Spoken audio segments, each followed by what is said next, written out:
Hello friends, வாங்க இன்றைக்கி சூப்பரான ஹெல்த்தியான கேரட் சட்னி செய்யலாம். என்னோடய பேபி மாதிரி சாப்பிடாத குழந்தைங்களுக்காக தான் இந்த வீடியோ ரெசிபி.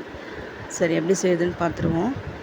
ஃபஸ்ட்டு எண்ணெய் ஊற்றிட்டு கருவேப்பிலை சேர்த்துக்கோங்க. ஒரு 10 பல் அளவுக்கு பூண்டு, ஒரு பெரிய வெங்காயம், ஒரு பெரிய தக்காளி, 4-5 காஞ்ச மிளகாய், ஸ்லைஸாக கட் பண்ண 3 கேரட்டை சேர்த்துட்டு மூடி போட்டு நல்லா வேக வச்சு எடுத்துக்கலாம்.